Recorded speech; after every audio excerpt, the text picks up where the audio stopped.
Last এপিসোডে তোমাদের Francis বেকারের অফ স্টাডিজ থেকে আমরা কিছুটা পড়েছিলাম। সেখান থেকে কি কি এসিকিউ হতে পারে তারই উপরে আজকেই আমাদের এই পর্বটা।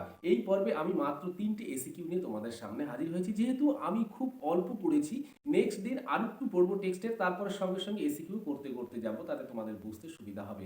আশা করি তোমাদের গত দিনের যে পর্বটা ছিল, অর্থাৎ টেক্সটের যে পর্বটা ছিল, সেটা বুঝতে কোথাও কোনো অসুবিধা হয়নি। চলো শুরু করি। প্রথম কোশ্চেন, একদম প্রথম লাইন থেকে আছে, অ্যাকর্ডিং টু বেকান, বেকানের মত অনুযায়ী হোয়াট পারপাস, কি উদ্দেশ্য do the studies serve, studies serve করে আমাদেরকে, অর্থাৎ কি উদ্দেশ্যে আমরা স্টাডিজ করব, কি কি জিনিস আমরা স্টাডিজ থেকে পেতে পারি অ্যাকর্ডিং টু বেকান, বেকানের মত অনুযায়ী।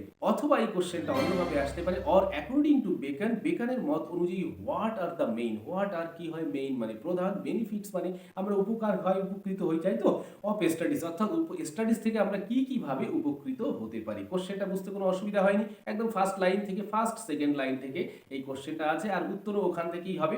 তো আনসার কি হবে, অ্যাকর্ডিং টু ফ্রান্সিস বেকান, ফ্রান্সিস বেকানের মত অনুযায়ী, ইন দ্য এসে, এসেতে কি, এসের নাম কি, অফ স্টাডিজ, অফ স্টাডিজ এসেতে, স্টাডিজ সার্ভ, স্টাডিজ তাহলে অধ্যয়ন, সার্ভ করে, সার্ভ মানে কি দেয় জানি আমরা, পরিষেবা দেয় বা পরিবেশন করে, সেটাকে সার্ভ করা বলে।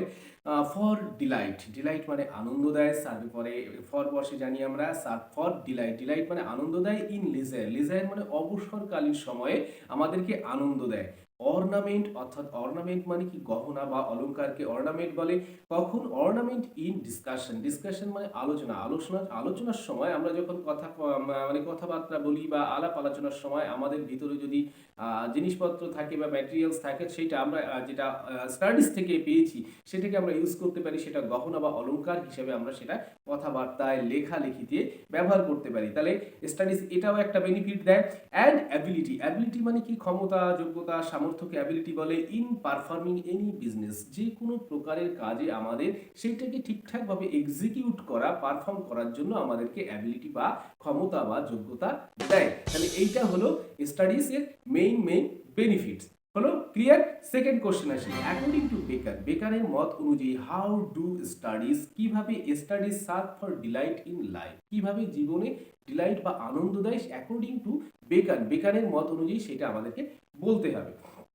উত্তর একদম সিম্পলি এক লাইনেই হবে, অ্যাকর্ডিং টু বেকান, বেকানের মত অনুযায়ী রিডিং বুকস, রিডিং মানে কি পঠন জানি আমরা, বুকস মানে বই পড়া, ইন আওয়ার প্রাইভেট লাইফ, আমাদের প্রাইভেট লাইফে বা ব্যক্তিগত যে পরিসর বা ব্যক্তিগত যে জীবন সেখানে পড়াশোনা করা, অর ইন লিজার টাইম, অবসরকালীন সময়ে, মেক্স আস আমাদেরকে করে ডিলাইটেড, আনন্দিত। কিভাবে করে জীবনে বোঝা গেছে, তাহলে প্রাইভেট ব্যক্তিগত পরিসরে অথবা আমাদের অবসরকালীন সময়ে জীবনে আমাদেরকে রিডিং বা স্টাডিজ আনন্দ দেয়। হলো সেকেন্ড কোশ্চেন হয়ে গেল।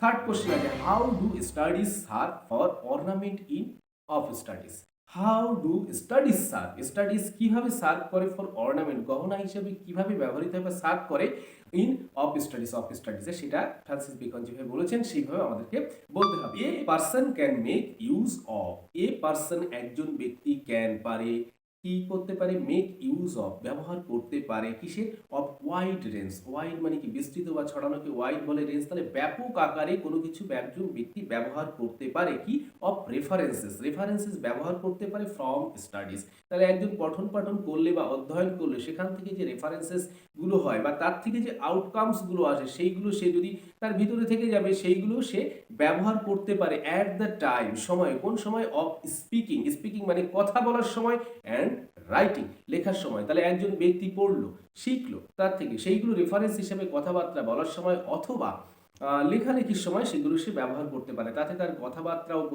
পরিশীলিত হবে এবং লেখালেখিও সুন্দর হবে, অর্থাৎ সেইগুলো ভালো হয়ে উঠবে।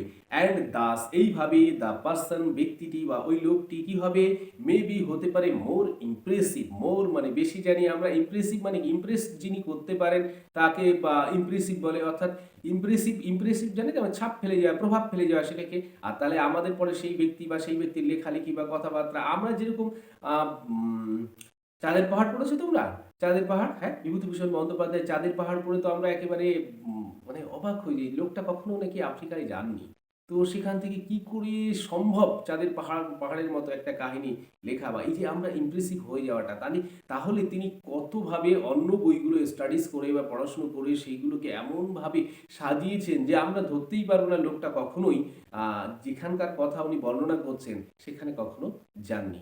বোঝাতে পেরেছি? ঠিক সেরকমই স্টাডিজ এই উদ্দেশ্যটা সার্ভ করে। অ্যান্ড দাস এইভাবে দ্য পার্সন মেবি হতে পারে মোর ইমপ্রেসিভ বাই ইউজিং ব্যবহার করে বুকিশ নলেজ, তার পুঁথিগত বিদ্যা বা অধ্যয়ন থেকে যে বিদ্যাটা এসে সেটা সে ব্যবহার করে কী হিসাবে, অ্যাজ অর্নামেন্টস হিসাবে, গহনা হিসেবে সে ব্যবহার করতে পারে, অলংকার হিসেবে সে ব্যবহার করতে পারে কথাবার্তা বলার সময় এবং লেখালেখির সময়। তো এই ছিল আজকে আমাদের 3টি কোশ্চেন এসএ কিউ। আশা করি তোমরা সবাই বুঝতে পেরেছো। আর কথা হচ্ছে নেক্সট এপিসোডে। সবাই ভালো থেকো।